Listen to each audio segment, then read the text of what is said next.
Welcome to Padhaiwala, your step. Today we explore Class Ni Chapter 3.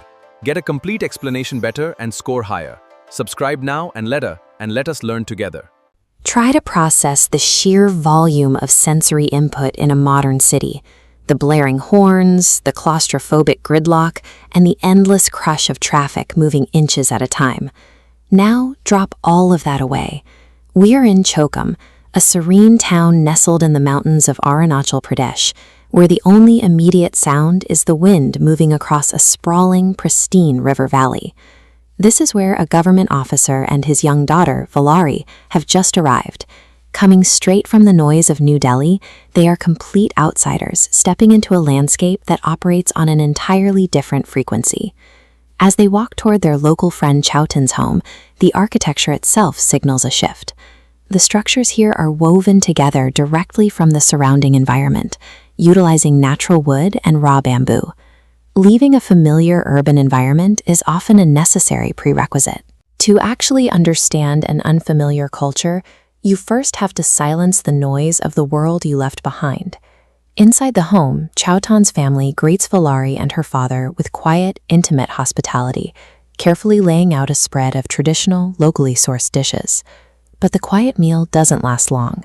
The heavy sound of traditional drums and energetic music bleeds through the walls from the street outside. Looking out the window, Valari realizes a massive, highly coordinated, and intensely colorful public procession is moving right past the house. You can observe a culture indoors, but the unexplained energy of a village-wide spectacle compels the visitors to leave the dinner table and investigate. Out in the open air, the scale of the gathering is massive. Villagers dressed in bright traditional clothing are marching together, dancing and singing with high energy. At the center of this moving crowd, people are hoisting heavy wooden palanquins on their shoulders.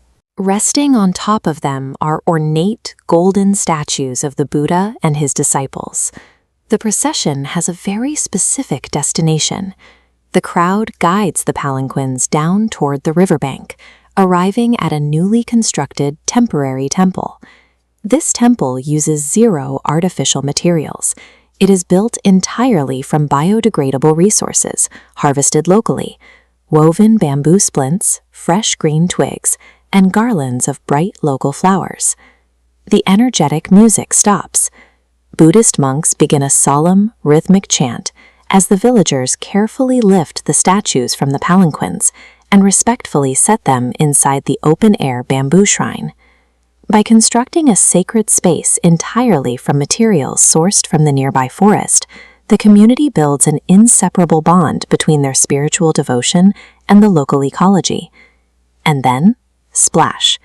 A villager dumps a full bucket of water squarely on the visitors, instantly shattering the quiet reverence. The solemn chanting is replaced by cheering and laughter. This is the true beginning of Sanken, a 3-day festival that marks the traditional New Year. The mechanics share a striking similarity to the Festival of Holi. People chase each other with buckets of clean water and smear dry rice flour across each other's faces. The water acts as a physical representation of washing away the baggage of the previous year. Because everyone participates, the celebration also temporarily erases social hierarchies. Everyone is equally soaked.